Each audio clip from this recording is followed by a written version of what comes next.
राम राम मंडळी. महाराष्ट्रातील कुस्ती विश्वात सध्या मोठी चर्चा रंगू लागली आहे.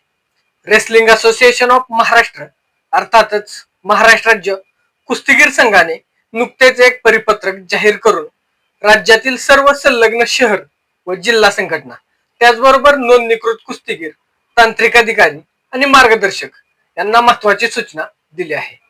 मंडळी, या परिपत्रकामुळे यंदाच्या महाराष्ट्र केसरी स्पर्धेबाबत कुस्तीगीर संघाची स्पष्ट भूमिका समोर आली असून कुस्ती क्षेत्रात संभ्रमाचं वातावरण निर्माण झालं आहे.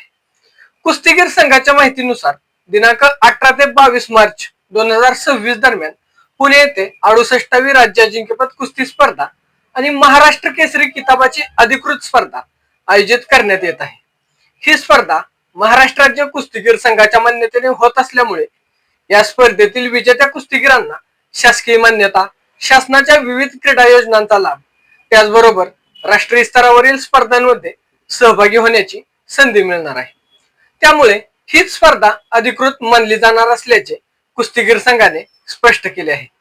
या उलट दिनांक 12 मार्च 2026 पासून सासवड, पुणे येथे आयोजित करण्यात येत असलेल्या 68व्या महाराष्ट्र केसरी या नावाने प्रसिद्ध होत असलेल्या स्पर्धेला संघाने मान्यता दिलेली नसल्याचे परिपत्रकात नमूद करण्यात आले. महाराष्ट्र राज्य कुस्तीगीर संघाच्या म्हणण्यानुसार ही स्पर्धा त्यांच्या अधिकृत चौकटीबाहेर आयोजित केली जात असून त्या स्पर्धेतील विजेत्यांना कोणतीही शासकीय मान्यता किंवा शासनाच्या योजनांचा लाभ मिळणार नाही.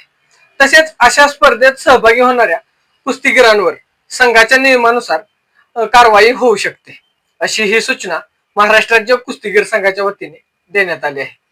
मंडळी, परिपत्रकानुसार जर एखाद्या खेळाडूने मान्यता नसलेल्या स्पर्धेत सहभाग घेतला तर त्याला राज्य संघाच्या मान्यतेखाली आयोजित स्पर्धांमध्ये ठराविक कालावधीपर्यंत सहभागी होता येणार नाही. त्यामुळे खेळाडूंनी योग्य निर्णय घ्यावा आणि अधिकृत स्पर्धेला प्राधान्य द्यावे, असे आवाहन संघाच्या वतीने करण्यात आले आहे. मंडळी, या संपूर्ण घडामोडीमुळे महाराष्ट्र केसरी या प्रतिष्ठित किताबाभोवती वादाचं सावट निर्माण झाले. एकीकडे अधिकृत मान्यता आणि शासकीय लाभांचा प्रश्न आहे, तर दुसरीकडे वेगवेगळ्या आयोजकांकडून स्पर्धा घेण्याचा प्रयत्न दिसून येतो. अशा परिस्थितीत सर्वसामान्य प्रेक्षक आणि तरुण कुस्तीगीर यांच्यात संभ्रम निर्माण होणे स्वाभाविक आहे. मंडळी, महाराष्ट्रातील कुस्ती ही केवळ क्रीडा स्पर्धा नसून ती परंपरा, प्रतिष्ठा आणि अस्मितेशी जोडलेली आहे. त्यामुळे महाराष्ट्र केसरी या नावाभोवती निर्माण झालेला हा वाद भविष्यात कोणतं वळण घेणार याकडे संपूर्ण क्रीडा विश्वाचं लक्ष लागून राहिलेलं आहे.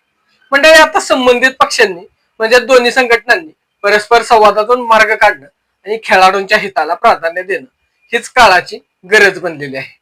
धन्यवाद.